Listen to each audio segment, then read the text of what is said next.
love the gospel of the Lord. Heart to Heart, a Catholic media ministry, presents an inspiring gospel reflection by Father Michael Sparrow. Father Michael is a Jesuit priest working as a writer and retreat master at the Bellarmine Jesuit Retreat House outside Chicago. The Lord be with you. A reading from the Holy Gospel according to Luke.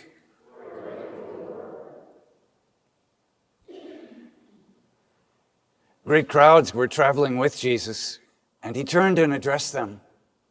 If anyone comes to me without hating his father and mother, wife and children, brothers and sisters, and even his own life, he cannot be my disciple. Whoever does not carry his own cross and come after me cannot be my disciple. Which of you, wishing to construct a tower, does not first sit down and calculate the cost to see if there is enough for its completion? Otherwise, after laying the foundation and finding himself unable to finish the work, the onlookers should laugh at him and say, this one began to build but did not have enough resources to finish. Or what king, marching into battle, would not first sit down and decide whether with 10,000 troops he can successfully oppose another king advancing upon him with 20,000 troops? But if not, while he is still far away, he will send a delegation to ask for peace terms. In the same way, every one of you who does not renounce all his possessions cannot be my disciple. The Gospel of the Lord.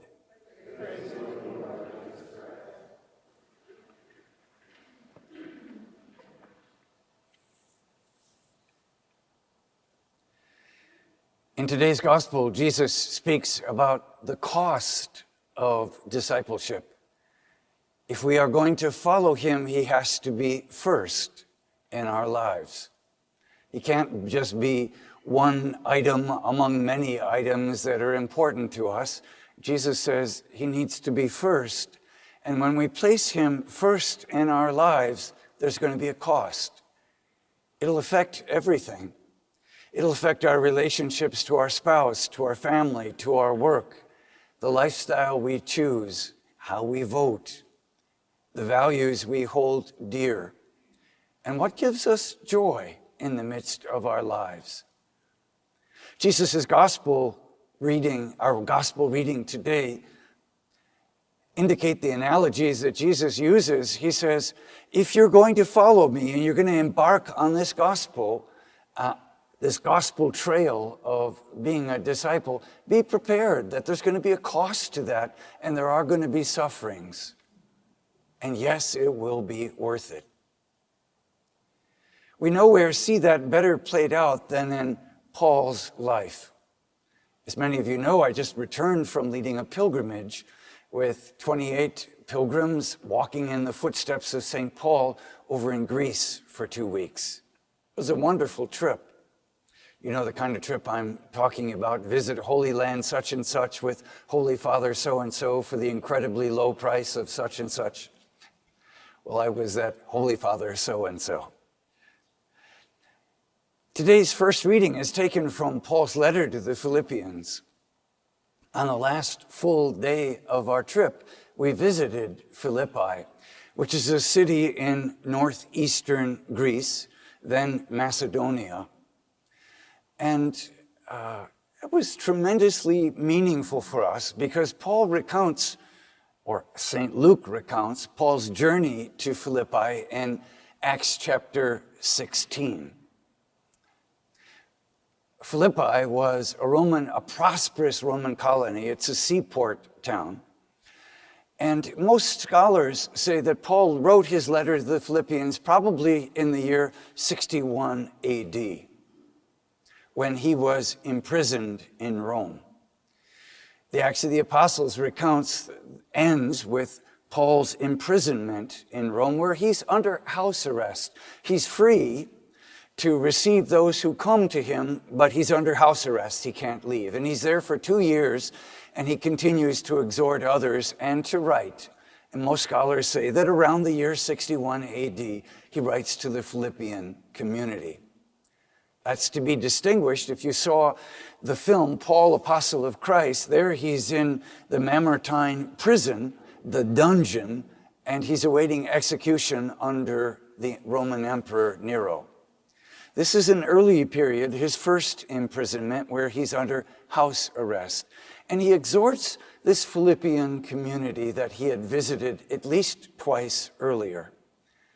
Acts chapter 16, as I said, recounts the story of his arriving in Macedonia for the first time. Paul had been evangelizing over in Asia Minor, contemporary Turkey, and he had a vision. The vision was of a Macedonian person from that section of northern Greece appearing to him in a vision and asking Paul to come and evangelize them. Paul trusts that vision, and he sets sail, leaving Turkey, going over to contemporary Greece, and he lands in Philippi. Now, one of the surprise joys for us in the midst of the pilgrimage, one of our pilgrims, Peggy Rizzi, had put together a prayer card for us with a section from Paul's letter to the Philippians, "Rejoice in the Lord always. Again, I say, rejoice." And on the front of the card, Peggy had just Googled images of St. Paul, and what caught her eye was this particular icon of St. Paul, stepping off the boat onto the shore of Greece. Peggy had no idea where that icon was. She just liked the picture, nor did any of the rest of us. So for 2 weeks, every day we were praying this prayer and looking at this icon. And on the last day of the trip, we pull into Philippi, and what do we see in the center of the town but this mosaic shrine depicting exactly this image. This was where the image came from on Google Images. It depicts this historic event of Paul landing in Europe for the first time, and Acts chapter 16 tells about his first convert, which is in the city of Philippi. Now, Philippi, as I said, was a Roman colony. It's a prosperous seaport town. Many retired military leaders were there, which explains the fact that there was no synagogue. There's no Jewish synagogue in the area. So Paul gathers where the people are gathering, and there's a bunch of women at the riverside. Now, the river hasn't moved in 2,000 years, even though rivers move. The location of the river hasn't moved in 2,000 years. And the city of Philippi has set up a wonderful outdoor amphitheater where people can gather to celebrate a prayer service or a mass. And so we did that at the riverside. Acts chapter 16 tells the story of Paul evangelizing this group of women that had gathered, and one of them is a prominent citizen of Philippi. She's a dealer in expensive cloth, purple cloth, and her name is Lydia. And she's Paul's first convert in Europe, and he baptizes her at that river. That was tremendously meaningful for us to be able to gather at that site, and we renewed our baptismal vows.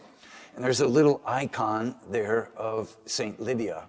And we recounted this story of Paul's visit in chapter 16 of Acts of the Apostles coming to Philippi.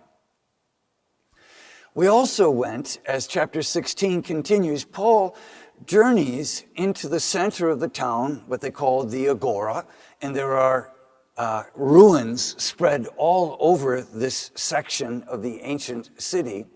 And Paul exorcises a demon from a slave girl there who had been prophesying. And the masters of that slave girl had been making money on the slave girl. And when Paul exorcises the demon from her, she loses the ability to have any prophetic utterance. And those who are profiting from this demonic prophesying, this fortune telling, lose their source of income. And they get angry at Paul, and they report him to the magistrates. And they have the actual stone, they know the exact site where the Roman magistrate would hear cases. And that was very meaningful to be able to stand there and to say, this is the spot where Paul was tried. And they have the actual site where he was flogged along with Silas, beaten with rods, and then thrown into prison. Now here's the connection with our first reading from Paul's letter to the Philippians. Paul, unjustly accused, unjustly beaten, and thrown into prison. Acts of the Apostles says that Paul and Silas are singing hymns of praise and thanksgiving to God, which is exactly what Paul exhorts the Philippians to do. In the midst of persecution and hardship, sing your praises to the Lord. Brothers and sisters, that's advanced spirituality, is it not? St. Ignatius calls that the second degree of humility, because most of us, when we suffer anything for any reason, we feel sorry for ourselves. This isn't my fault. Why is this happening to me? The cry of St. Teresa of Avila, Lord, if this is the way you treat your friends, no wonder you have so few of them. Now, St. Teresa is a doctor of the church, a great saint. But her spirituality isn't matching the spirituality of St. Paul in his letter to the Philippians, where he and Silas are rejoicing that they're found worthy to be able to suffer for the sake of Christ's name. We know the exact spot where that took place, and the ruins of that small prison where Paul and Silas and other prisoners were held is extant to this day. But what I learned is there are lots of earthquakes throughout Greece. And most of the Roman buildings are in rubble, not because of marauders so much, because of the earthquakes over the year that have toppled the buildings. But we have the ruins of that prison. And St. Luke records that while Paul and Silas are imprisoned, there was a tremendous earthquake that shook the city of Philippi. And the chains that were holding the two of them and the other prisoners were shaken loose. And the Roman guard pulls out his sword, assuming the prisoners had escaped, to kill himself. Because if you were a centurion, or if you were in charge of prisoners and they escaped, it would be a death penalty. And so, to avoid the shame, it's his duty to kill himself. And Paul calls out, don't do harm to yourself. We're still here. That so impressed the Roman guard that he took Paul into his home, bathed his wounds, he and Silas, and asked to be baptized. That's the power of the gospel. That's the power of how God makes all things work to the good. That when we're faithful and we offer up our sufferings, as Paul does, and recounts that and urges the Philippian community to do the same. Paul writes the Philippian community to thank them for their financial contribution to help his ministry to grow. Furthermore, he exhorts them to remain strong in the midst of their own persecution, to be unified, to be humble. He commends other disciples, Paul, Timothy, and Epaphroditus. And finally, he ends his letter by exhorting them against extremes in the community, against those who are the legalists, the hardliners, and those who are the libertines, who just say anything goes. Paul warns them against these two extremes. At the center of this letter is this call for joy. Paul's letter to the Philippians is sometimes called Paul's letter of joy. We use it in the third Sunday of Advent on Gaudete Sunday, where that call is rejoice, rejoice in the Lord always. We hear that today. In the midst of our suffering, of our taking up our share of the gospel, let's avoid all self-pity and know that from God's perspective, he wants to use those sufferings to draw us closer to himself and to purify us, to become disciples that place Jesus first in our lives. Amen? Amen. Heart to heart, hand in hand, praying for grace to understand. Spirit of Jesus, open our hearts to live and to love the gospel